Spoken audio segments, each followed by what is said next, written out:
ओम श्री गुरुवे नमः। अखंडमंडलाकारं व्याप्तं येन चराचरं तत्पदं दर्शितं येन तस्मै श्री गुरुवे नमः। ओम शांति शांति शांति। ओम। प्रणाम भगवान। अष्टावक्र गीता एक तात्विक विवेचन अनंत श्री स्वामी महामंडलेश्वर असंगानंद सरस्वती जी महाराज जी द्वारा विरचित।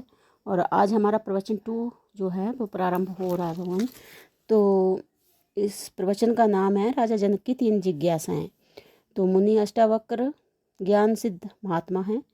उनके लिए देह जगत का विस्तार यह संपूर्ण दृश्य मात्र प्रपंच मिथ्या है। राजा जनक भी ज्ञानवान हैं। जिज्ञासु साधकों के कल्याण के लिए प्रश्न पूछ रहे हैं। राजा जनक 3 प्रश्नों के द्वारा ऋषि से अपनी जिज्ञासा का प्रारंभ करते हैं। सब लोग ध्यान से श्रवण करें। नंबर 1 है कि भी ज्ञान मुक्ति एवं वैराग्य। ज्ञान मुक्ति एवं वैराग्य कैसे प्राप्त हो, इनकी ज्ञान कैसे प्राप्त हो, मुक्ति कैसे हो और वैराग्य कैसे प्राप्त हो। तो यहाँ पे बोल रहे हैं कि हे गुरु, प्रथम यह बतलाइए कि आत्मज्ञान कैसे प्राप्त हो। वस्तुतः आत्मज्ञान ही सच्चा ज्ञान है। अन्य पद पदार्थों का ज्ञान तो केवल विज्ञान है, सूचनाएं हैं। ज्ञान जब तक हमारे जीवन का अंग ना बन जाए, हमारे आचरण में ना आए तब तक व्यर्थ है। ज्ञान तो वस्तुतः आत्मज्ञान ही है जो मुक्ति की और साधक का मार्ग प्रशस्त करता है। प्रकृति, जगत, जीव, ईश्वर, आत्मा, इनके स्वरूप का ज्ञान जिज्ञासु के लिए अति आवश्यक है। आप समझते हैं ये सब तत्व पृथक पृथक हैं और संसार में अपना अपना कार्य कर रहे हैं, पर वेदांत कहता है कि यह समस्त जड़ प्रकृति उस एक चैतन्य तत्व की ही अभिव्यक्ति है। बहुत ही सुंदर लाइन बोल रहे हैं कि वेदांत कहता है कि यह समस्त जड़ प्रकृति उस एक चैतन्य तत्व की ही अभिव्यक्ति है। आप स्वप्न में देखते हैं कि बड़े बड़े ऊंचे ऊंचे वृक्ष हैं, पहाड़ हैं, शिलाएं हैं, नदियां हैं, समुद्र आदि हैं, जिनको आप जड़ कहते हैं। ये सब कहाँ से आ गए? स्वप्न दृष्टा के संकल्प मात्र से क्षणों में सब बन गए और स्वप्न में आपको दिख रहे हैं। प्रत्यक्ष कुछ भी सामग्री ना होने पर स्वप्न में सारा जगत दिख रहा है। वह सब चेतन की ही अभिव्यक्ति तो है। श्रुति कहती है परमेश्वर ने सृष्टि के प्रारंभ में संकल्प किया, एको अहम बहुश्याम, मैं एक से अनेक हो जाऊं। यह नहीं कहा कि मैं अनेक कहाँ बनाऊं। परमात्मा ने जगत को बनाया, यह तो भावुक लोग कहते हैं। वस्तु परमात्मा ही जगत बन गया। परमात्मा ही जगत बन गया। ओम आत्मा व इदम एक एव अग्र आसीत न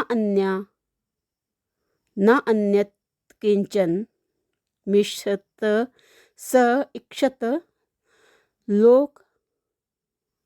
लोकानुसृजा इति। अर्थात इस जड़ चेतन में जगत के रूप में प्रथम एकमात्र परमात्मा ही था।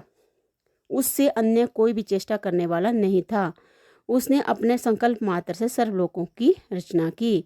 सृष्टि के आदि में जो मूल तत्व है ब्रह्म तत्व है। सृष्टि के आदि में जो मूल तत्व है ब्रह्म तत्व है। इसीलिए यह नाम रूपात्मक जगत, समस्त जगत उस अधिष्ठान चैतन्य की ही अभिव्यक्ति मात्र है। उसी की लीला है, खेल है। यह चैतन्य समस्त सृष्टि का आधारभूत सत्य है। जड़ चेतन पृथक नहीं है। समष्टि चेतन को ही ब्रह्म कहा गया। ब्रह्म ही संपूर्ण जड़ चेतन में व्याप्त है। वही आपकी आत्मा में अवस्थित होकर आपका स्वस्वरूप है। इस आत्म तत्व का ज्ञान होने पर सब कुछ जाना हुआ हो जाता है। यस्मिन् विज्ञाते सर्वम इदम विज्ञातम भवति। यस्मिन् विज्ञाते सर्वम इदम विज्ञातम भवति। मिट्टी से बने अनेक घड़े, स्कोरे, कुल्हड़, मटके आदि सब मृत्तिका रूप ही हैं। सब नाम रूपों में एक ही मिट्टी व्याप्त है। मिट्टी के ज्ञान से सभी तत्त पदार्थों का ज्ञान हो गया। इसी प्रकार स्थूल, सूक्ष्म और कारण जगत में अधिष्ठान रूप से वही ब्रह्म है। भगवान श्री कृष्ण इस तत्व को स्पष्ट रूप से अर्जुन को समझाते हैं। तो भगवान आगे मंत्र है 7/7, इसको हम अगले सत्संग से लेते हैं। प्रणाम भगवान। ओम शांति शांति शांति। ओम।